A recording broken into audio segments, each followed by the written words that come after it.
Hi everyone, thank you for coming. I'm sure some people will wander in, so if you want to work your way this way, that's great.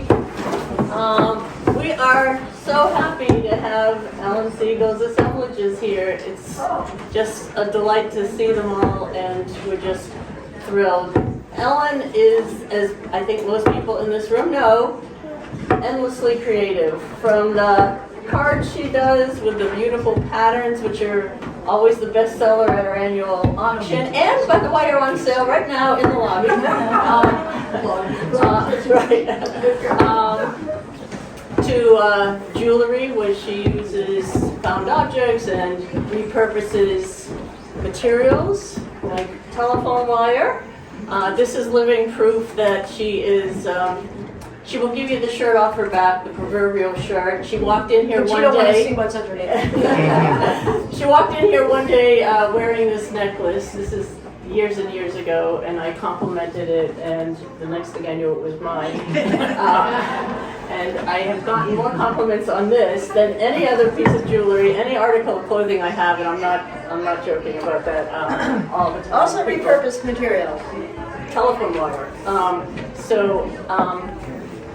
Anyway, we are, as I said, so glad that we're being able to share this with our audience and with all of you. And so I'm just going to turn this over to Ellen, who said she would talk about some of this. I'm deeply touched and honored to be here in this place that's been my. She's okay. That's been my home for art for over 45 years. It's a very, very special place. I'm so pleased that you're all here. This exhibit, I want to dedicate it to the three people here that I call my littles. I have two growns, but these are my littles. The show was named by Sylvia, and it was because I tell stories, and there isn't a moment that goes by that there isn't a lull in any conversation where she says, "Omi, tell me a story." And her mom says, "Really be careful what you tell her." Then Leo, who's an incredibly creative person, decided he had stories he wanted to tell. And this winter, around the holidays, he asked for, and he got blocks so that he could start making his own storyboards. He has his own original stories to tell. And Clara, who is just finding her voice and is already telling us many things, some of which we understand, some of which we don't know yet, but she's got lots of stories to tell. The story about this, I think I should tell you when I started making this. I've always collected all kinds of things, and people would give me all kinds of things. And there's something about found objects. They each have their own story. They each have things that you don't know about, and somehow they all come together and you go, oh God, there's something going on here. Well, where was this before? So lots and lots and lots of stuff that I had. My husband,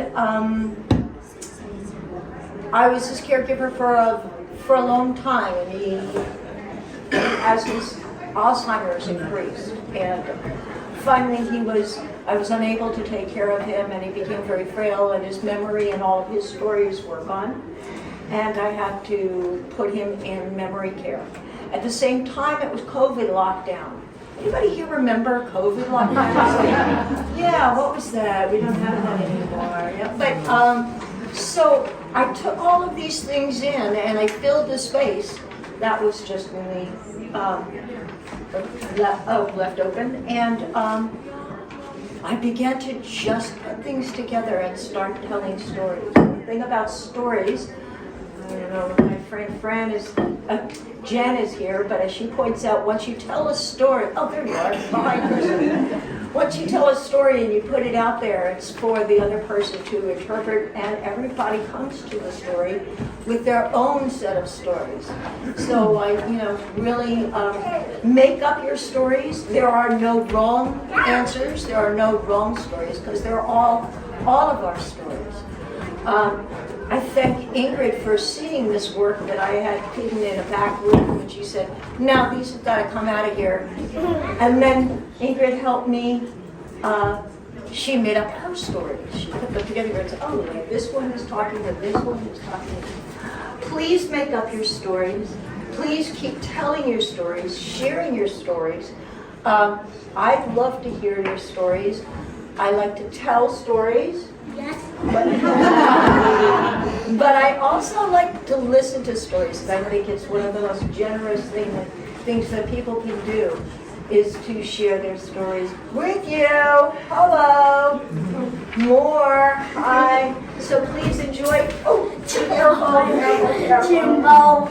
thank you so much for coming. And this, I think this museum is extraordinary.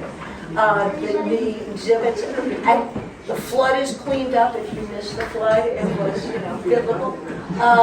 And enjoy. Thank you so much.